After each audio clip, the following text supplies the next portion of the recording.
Friends, இது நம்ம channel Pranesh mummy.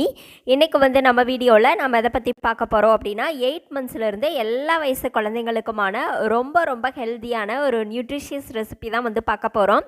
இது பார்த்திங்க அப்படின்னா குழந்தைங்களுக்கு நீங்கள் மார்னிங் பிரேக்ஃபாஸ்ட்டாக கொடுக்கலாம், லஞ்ச் டைமில் கொடுக்கலாம், டின்னர் டைம்லேயும் குழந்தைங்களுக்கு கொடுக்கலாம். ரொம்பவே ஹெல்தி, ரொம்ப டேஸ்டி, எவ்வளோ கொடுத்தாலும் குழந்தைங்க வயிறு நிறைய சாப்பிடுவாங்க. இந்த ரெசிபி எப்படி செய்கிறதுன்னு பார்க்குறதுக்கு முன்னாடி இந்த வீடியோக்கு ஒரு பண்ணிட்டீங்க அப்படின்னா உங்களை மாதிரி இன்னும் நிறைய மம்மிஸ்க்கு இந்த வீடியோ யூஸ்ஃபுல்லாக இருக்கும்.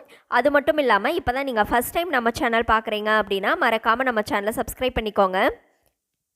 ஓகே ஃப்ரெண்ட்ஸ், குழந்தைங்களுக்கான இந்த ரொம்பவே ஹெல்த்தியான வெயிட் கெய்னிங் பேபி ஃபுட் செய்கிறதுக்கு 1 ஸ்பூன் அளவுக்கு நெய் சேர்த்துக்கோங்க. ஒரு குக்கரில் நெய் நல்லா மெல்ட் ஆன உடனே இதில் கொஞ்சமாக ஜீரகம் சேர்த்து பொரிய விட்டுக்கோங்க. ஜீரகம் நல்லா பொரிஞ்சு வந்த உடனே கட் பண்ணி வச்சுருக்கிற ஆனியனை சேர்த்து நல்லா வதக்கி விட்டுக்கோங்க. ஆனியன் ஓரளவுக்கு நல்லா வதங்கி வந்த உடனே இதில் கட் பண்ணி வச்சுருக்கிற தக்காளி சேர்த்துக்கோங்க. குழந்தைங்களுக்கு தக்காளி சேர்க்கும்போது உள்ளே இருக்கிற விதையை எடுத்துகிட்டு சேர்த்துக்கோங்க. இப்போ இது கூடவே தக்காளி, அதுக்கப்புறம் கேரட்டு, ஒரு கைப்பிடி அளவுக்கு நான் இன்றைக்கி பொன்னாங்கண்ணி கீரை எடுத்து வச்சுருக்கேன், அதை சேர்த்துக்கிறேன். நீங்கள் எந்த கீரை வேணாலும் சேர்த்துக்கலாம். நைட் டைம் கொடுக்க போகிறீங்கன்னா கீரையை ஸ்கிப் பண்ணிக்கோங்க. இது கூடவே கொஞ்சம் உருளைக்கிழங்கு, கேரட்டு எல்லாமே சேர்த்துட்டு இப்போ எல்லாத்தையுமே நம்ம நல்லா வதக்கிக்கலாம்.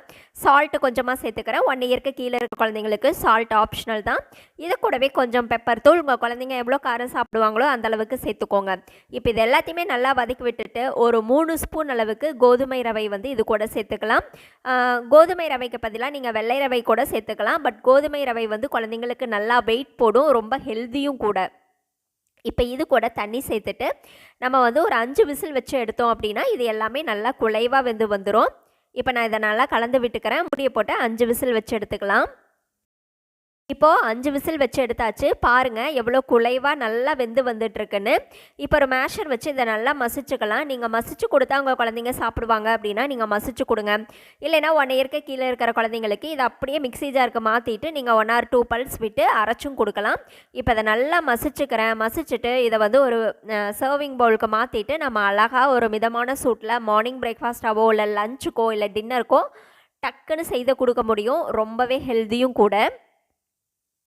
ஓகே ஃப்ரெண்ட்ஸ், இந்த ரெசிபி உங்களுக்கு பிடிச்சிருந்தது அப்படின்னா மறக்காமல் நம்ம சேனலை சப்ஸ்கிரைப் பண்ணுங்கள், லைக் பண்ணுங்கள். அதே மாதிரி உங்களுடைய கருத்துக்களையும் கமெண்ட்டில் சொல்லுங்கள். Thank you friends.